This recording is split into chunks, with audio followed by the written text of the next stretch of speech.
Hey guys, my name is Dominic Flex. I'm a custom jewelry designer, and today I thought we'd talk about white sapphire. So I don't even know how I haven't talked about this yet because we literally get so many requests for white sapphire engagement rings. Why? Because it's a great diamond alternative. Like most things, there's a lot of pros and there's a lot of cons. So I want to kind of go over the basics of what to look out for before purchasing because, I mean, it is your engagement ring, so we want to get it right the first time. If you love jewelry content and education, we also have short form on our TikTok, so do check that out.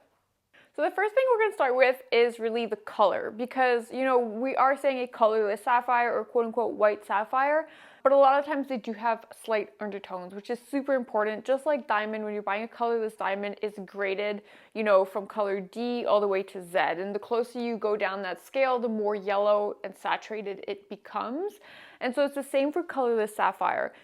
Oftentimes, if you were to put it on like a white piece of paper, plain and simple, face down, you would see that it might have a slight, you know, yellow undertone. I've seen some with slight pink undertones, blue. I've even seen some with actually like silver undertones, which look quite nice, but it really depends on what you want as a client. Because let me tell you, if you are buying a white sapphire and it has a slight yellow undertone on it, and you're putting it on, let's say, a very white metal like platinum, you are going to see it right away. It is literally going to make that stone look even more yellow than it is, and it's going to be very unaesthetically pleasing. The second thing is the cut. So when most people are buying white sapphire, they kind of expect it and want it to look like a diamond.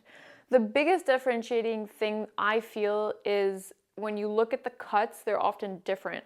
Brilliant cut is the standard cut that we use for a diamond. When you think of a diamond, they will have what we call step cut. So instead of the facets going down into a point underneath the stone, they're going to be cut like a lot of, like a checkered board underneath almost.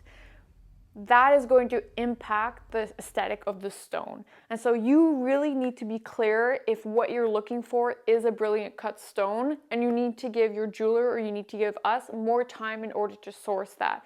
Because it's always a possibility, but it's not as common, which means that like it can take more time. Just like if you see these two examples of stones, these are both white sapphire, but they're cut in two very different ways. And so as you can see, the way that it's cut really impacts the aesthetic, and you really need to like it.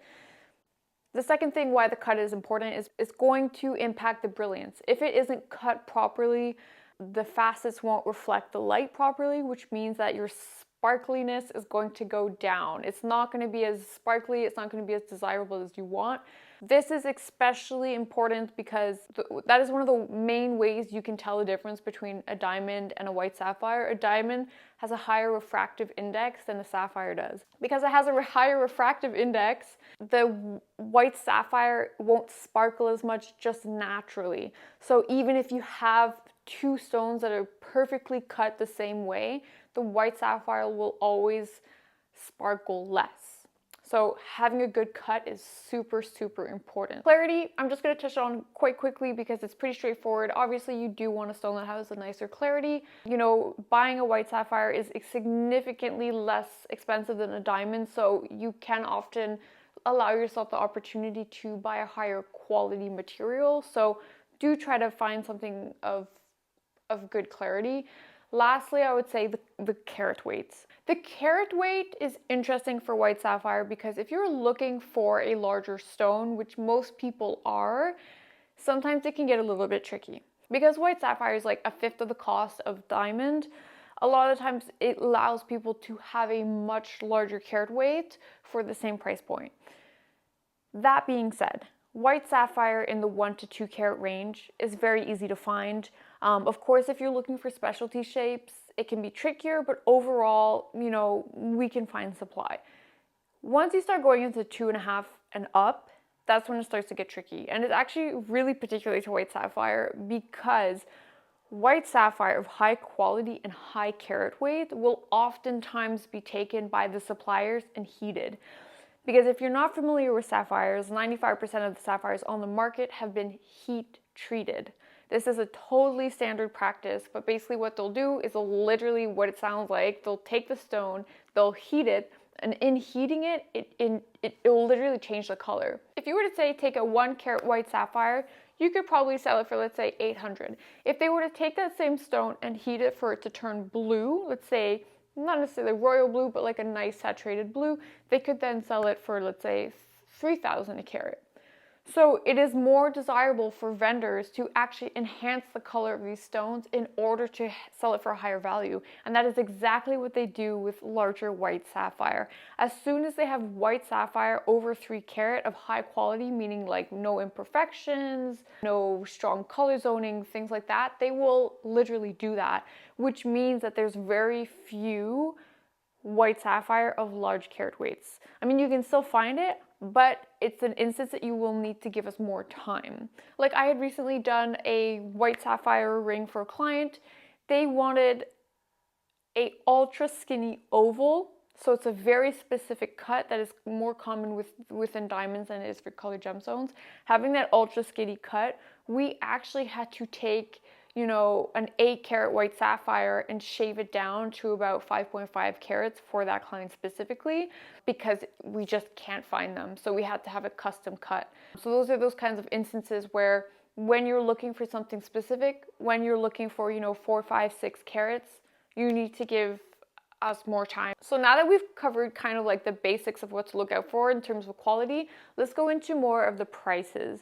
So prices are very reasonable. They're pretty much like a fifth of the price of diamond. I think that once you start to hit the like $2,000, $3,000 range, that's a little bit too high in my opinion. I do feel like you can easily find a very nice stone within the $1,000 to $1,500 range per carat. It's also a stone that I feel like, you know, the price per carat doesn't grow exponentially. Just to show you what I mean by exponentially, if you were to say buy a 1 carat blue sapphire for, let's say, $3,000, that same color and cut and clarity and everything in the 2 carat range is going to be, let's say, $7,000. So the price per carat has gone up, which means that it is no longer $3,000 a carat, it's now $3,500 a carat. You see what I mean? So it grows exponentially. Versus white sapphire, I feel like the price range in the 1 to 2 to 2.5 carat pretty much stays the same. It's once you start to go again higher over 3 carat that it starts to grow higher.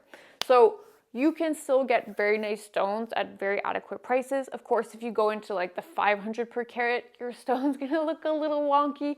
The color might not be very nice. So if you're looking for an engagement ring, which most people are for white sapphire, I would definitely try to stay in the $1,000 to $1,500 range. I think you're gonna be more than happy. So yeah, I hope you enjoyed. If you are looking to create a custom ring, you can always send me an email. My links are down below. We do the full sourcing for our clients. So how it works is, so if ever you inquire, you just send us your budget, you send us the style that you want and like your preferred carat weight and like cut, and we'll send you 2 to 3 options within your range to overlook. So it's really straightforward. And yeah, thanks for watching. My name is Dominic Flux. I'm from Fine Flux, and I'll see you soon. Bye.